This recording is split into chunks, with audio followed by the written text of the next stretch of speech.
Hello friends. तो आज की हमारी मूवी बहुत ही मज़ेदार होने वाली है क्योंकि आज की हमारी मूवी एक सोल्जर, उसकी हिम्मत और उसके कभी न हार मानने वाले जज्बे के ऊपर है।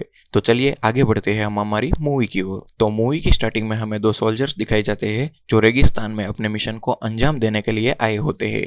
उसका नाम माइकल और टॉमी होता है जो सैयद आसिफ नाम के एक आदमी का इंतजार कर रहे होते हैं और वही आदमी उसका टारगेट होता है जो कि हथियारों का एक बहुत ही बड़ा सप्लायर होता है। और इन लोगों का मेन मिशन सैयद आसिफ को जान से मारना होता है। तभी वहां पर कुछ गाड़ियां आ जाती है और उसमें से सैयद आसिफ बाहर निकलता है। माइक उस पर निशाना लगा देता है लेकिन उसके बीच में एक लड़का आ जाता है और इसी दौरान उसका एक आदमी माइक और टॉमी की गन को देख लेता है और उस पर गोलियां चलाना चालू कर देता है। माइक और टॉमी वहां से भागकर एक चट्टान के पीछे छुप जाते हैं और उन लोगों को डाइवर्ट करने की कोशिश करते हैं। तभी वहां पर एक बहुत ही बड़ा तूफान आ जाता है और इसका फायदा उठाकर वो दोनों वहां से भाग जाते हैं। अब जो कि उन लोगों का मिशन कैंसिल हो चुका था तो उन लोगों को वापस बेस पर जाना होता है, लेकिन उससे पहले उसे अपनी टीम को इन्फॉर्म करना होगा। लेकिन उसका रेडियो अभी काम नहीं कर रहा होता है तो वो लोग थोड़ा आगे जाते हैं। तभी माइक के हाथ में डेंजरस लिखा हुआ एक बोर्ड आता है तो उसे देखकर टॉमी बताता है कि शायद ये गांव वालों की एक चाल हो सकती है जो दुश्मनों को अपने गांव से दूर रख सके। लेकिन माइक बताता है कि पिछले 40 सालों में 8000 जंगें लड़ी जा चुकी है और हमने 33 मिलियन माइन यहाँ पर बिछा के रखी है, तो हो सकता है कि यहाँ पर अभी भी वो माइन मौजूद हो। और टॉमी बोलता है कि ऐसा कुछ भी नहीं है, ये सब तुम्हारा वहम है, और वह बेफिक्र होकर आगे बढ़ना चालू कर देता है। लेकिन माइक को कहीं ना कहीं लग रहा था कि यहाँ पर खतरा है। वो टॉमी को रोकने की बहुत ही कोशिश करता है लेकिन टॉमी उसकी एक बात नहीं सुनता है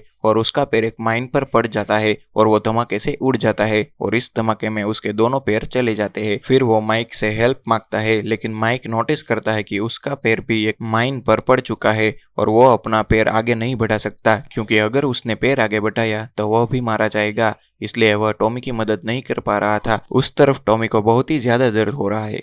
वह रेडियो पर अपने टीम को कांटेक्ट करने की कोशिश करता है और उसे आखिरी बार रिक्वेस्ट करता है कि वो अपनी बेटी से एक बार बात करना चाहता है, लेकिन शायद उसकी टीम उसकी आवाज़ नहीं सुन पा रही थी और उसका कनेक्शन नहीं हो पा रहा था।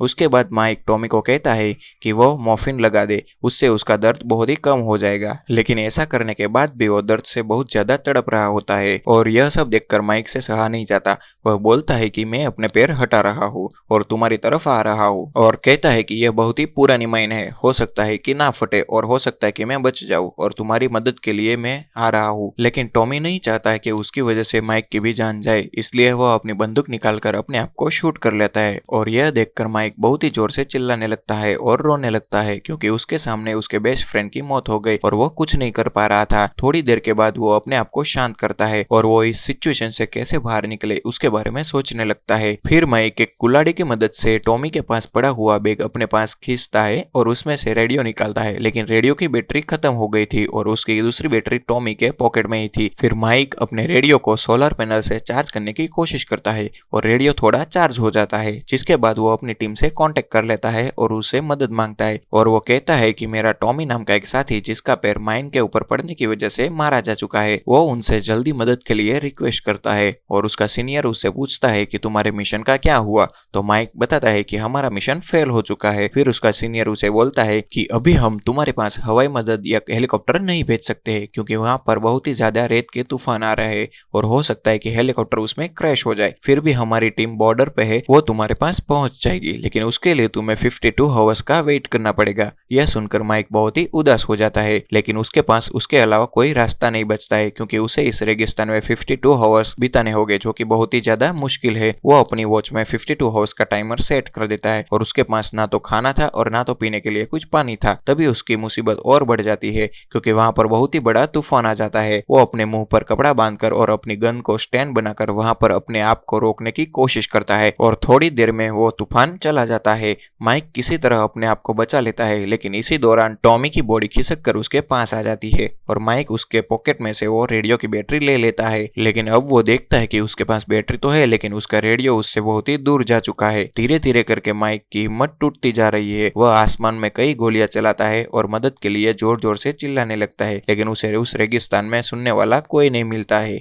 माइक अब हार चुका था, इसलिए वो खुद को शूट करने ही वाला था, तभी उसको सामने एक आदमी दिखाई देता है और वो आदमी उसकी तरफ ही आ रहा होता है। वो पास के गांव का एक आदमी था और माइक उसे मदद मांगता है। उसका नाम बार्बर था। बार्बर बहुत ही फनी किस्म का आदमी था। वो माइक को कहता है कि यहाँ क्यों खड़े हो, अपनी फैमिली के पास जाओ। तो माइक उसे समझाता है कि उसका पैर एक माइन पर पड़ चुका है और जैसे ही वो वहां से हिलेगा वो मारा जाएगा। बार्बर उसका मजाक उड़ाने लगता है और कहता है कि क्या तुम्हें सच में लगता है कि तुम्हारा पैर माइन पर पड़ा है। यहाँ हम देखते हैं कि बार्बर जिगजैग पोजीशन में चलकर माइक की ओर आगे बढ़ता है ताकि उसका पैर माइन पर ना पड़े। और जब वो माइक के पास आता है तो माइक अपना एक बोतल देता है और उसमें पानी लाने के लिए बोलता है। माइक उससे अपना रेडियो भी मांगता है जो कि उसे थोड़ा दूर ही पड़ा हुआ था, लेकिन बार्बर बोलता है कि रेडियो की यहाँ पर कोई जरूरत नहीं है, उसमें ना तो म्यूजिक बजेगा और ना तो तुम डांस कर पाओगे। ऐसे मजाक करके बार्बर वहां से चला जाता है। फिर थोड़ी देर के बाद वहां पर बार्बर की बेटी आती है जो कि पानी का बोतल लेकर आई थी। माइक को पानी पीकर थोड़ी राहत मिलती है और वह उसका शुक्रिया अदा करता है। वो लड़की माइक को एक सोल्जर टॉय देती है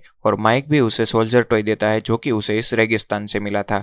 अब माइक उसे रेडियो लाने के लिए बोलता है, लेकिन वो भी रेडियो दिए बिना वहां से भागकर चली जाती है। आगे हम देखते हैं कि अभी भी 38 घंटे बचे हुए थे माइक को बचाने के लिए। फिर रात हो जाती है और माइक बहुत ही ज्यादा थक जाता है। उसे अपने फैमिली की भी याद आने लगती है। फिर वो अपने मोबाइल में कुछ गाने सुनने लगता है और मोबाइल में अपने वाइफ की फोटोज देखने लगता है, जिसे देखकर वो बहुत ही ज्यादा इमोशनल हो जाता है। उसके मोबाइल में उसके वाइफ की एक वीडियो भी थी जिसमें वो बोल रही थी कि माइक तुम जहां भी हो सुरक्षित रहना और जल्दी से मिशन खत्म करके वापस आ जाना, मैं तुम्हारा इंतजार कर रही हूँ। और मजाक में कहती है कि अगर तुम नहीं आए तो मैं किसी और से शादी कर लूंगी। ये सब देखकर माइक बहुत ही ज्यादा इमोशनल हो जाता है और रोने लगता है। फिर वो आग जलाता है और अपने आप को सोने से रोकने की कोशिश करता है। वो इतना ज्यादा थक चुका था कि उसकी आंख लग जाती है। जैसे उसकी आंख लगती है वहां पर जो आग थी वो बुझ जाती है। फिर हम देखते हैं कि कुछ भेड़ियों की आवाज से उसकी आंख खुल जाती है। वो भेड़ियों को भगाने के लिए कई गोलियां चलाता है और इसी बीच एक माइन फट जाती है और उस माइन के फटने से वहां पर जो भेड़िए थे वो वहां से भाग जाते हैं, जिससे माइक की जान बच जाती है। फिर अगली सुबह होते ही हम देखते हैं कि बार्बर फिर माइक के पास आता है और माइक का नाम पूछता है। उसका नाम जानने के बाद वो उसे पूछता है कि क्या तुम्हारे नाम का मतलब आगे बढ़े बिना एक जगह पर ही खड़े रहना है। असल में वो माइक का मजाक उड़ा रहा होता है और उसे आगे बढ़ने के लिए बोल रहा होता है, लेकिन माइक जानता है कि अगर उसने एक कदम भी आगे बढ़ाया तो वो मारा जाएगा। अब इस बार माइक उससे दोबारा रेडियो मांगता है और उसे इस बार अपना रेडियो मिल जाता है। जाते जाते बार्बर माइक को लास्ट बार बोलता है कि तुम अपने कदम आगे बढ़ाओ, तुम्हें कुछ नहीं होगा, लेकिन माइक उसकी बात नहीं सुनता है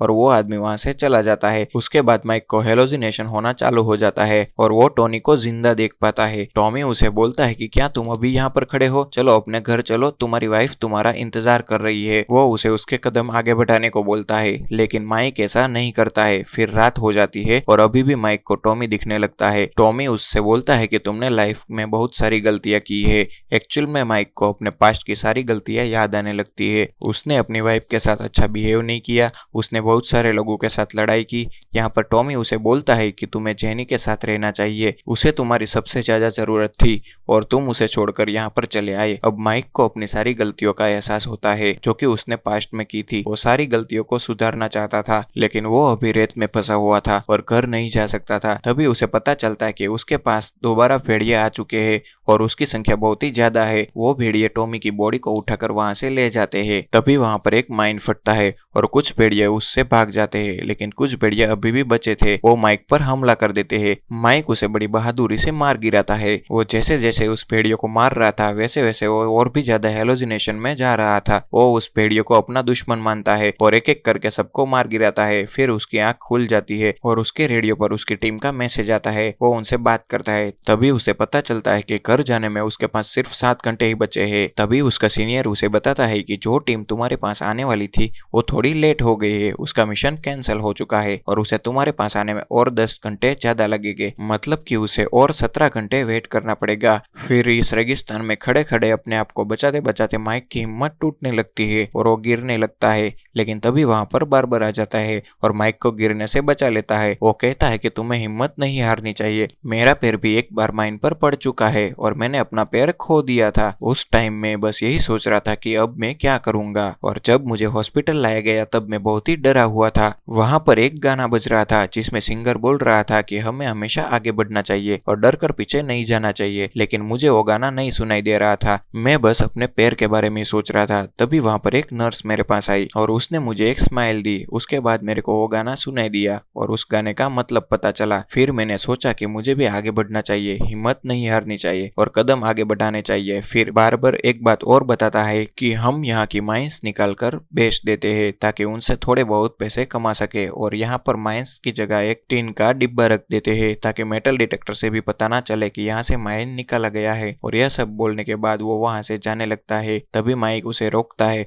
और कहता है कि उसे अकेला छोड़कर ना जाए, लेकिन बार बार उसकी बात नहीं मानता और उसकी बेटी के साथ वहां से चला जाता है। उसके बाद माइक का हेलोसिनेशन और ज्यादा बढ़ने लगता है और वो खुद को अपने घर में इमेजिन करने लगता है जहां पर बचपन में उसके फादर उसे और उसकी मॉम को मारा करते थे। माइक रियलिटी में उनसे लड़ने की कोशिश करता है। फिर वो अपनी वाइफ के साथ बिताए हुए कुछ अच्छे पल को याद करने लगता है। तभी टॉमी उसे सपने से बाहर ले आता है और उसे कहता है कि तुम्हारे लिए मदद आ चुकी है, जल्दी से वो फ्लेयर गन चला दो। तभी माइक को याद आता है कि टॉमी तो मर चुका है और वो रियलिटी में आ चुका है। और फिर वो अपने साथ हुए हादसे को दोबारा याद करता है और सबको मारने की कोशिश करता है। फिर उसे सामने अपने फादर दिखते हैं, वो उसे भी मारने की कोशिश करता है, लेकिन तभी उसके फादर उसे गले लगा लेते हैं। फिर माइक को एहसास होता है कि जिन लोगों से वो दूर जा रहा था वो सभी उसे बहुत ही प्यार करते हैं। उसके बाद वो देखता है कि फ्लेयर गन उससे बहुत ही दूर पड़ी है और वो उसे उठाने की बहुत ही कोशिश करता है, लेकिन उसे उठा नहीं पाता है। फिर हम देखते हैं कि उसके साथी भी वहां आ चुके थे और अगर उसने फ्लेयर गन नहीं चलाई तो वो वहां से चले जाएंगे। यहाँ पर हम देखते हैं कि माइक के पास अब कोई रास्ता नहीं बचता है और उसे कदम आगे बढ़ाने ही होंगे। लेकिन जैसे ही वो अपने कदम आगे बढ़ाता है तो वो माइन नहीं फटता है। यह देखकर माइक बहुत ही ज्यादा हैरान हो जाता है और सोचने लगता है कि ऐसा कैसे हो सकता है, और वो उस जगह को खोदना चालू कर देता है जहाँ पर उसे एक टिन का डिब्बा मिलता है। जैसे ही वो डिब्बा खोलता है कि उसके अंदर एक सोल्जर टॉय होता है। फिर उसे बार बार की वो बात याद आ जाती है कि हमने माइन निकल कर यहाँ पर टिन के डिब्बे लगा दिए थे, और इस बात को याद करते वो बहुत ही हंसने लगता है और वहीं पर लेट जाता है। फिर माइक फ्लेयर गन को चला देता है। फिर उसके साथी उसे सही सलामत बचा लेते हैं। फिर माइक जब जेनी से मिलता है तो पूरी तरह से बदल चुका था और अब वो पहले जैसा माइक नहीं रहा था। यहाँ पर हमारी मूवी खत्म होती है। तो दोस्तों, अगर आपको हमारी वीडियो अच्छी लगी हो तो लाइक करें, शेयर करें और सब्सक्राइब करना बिल्कुल भी ना भूलें।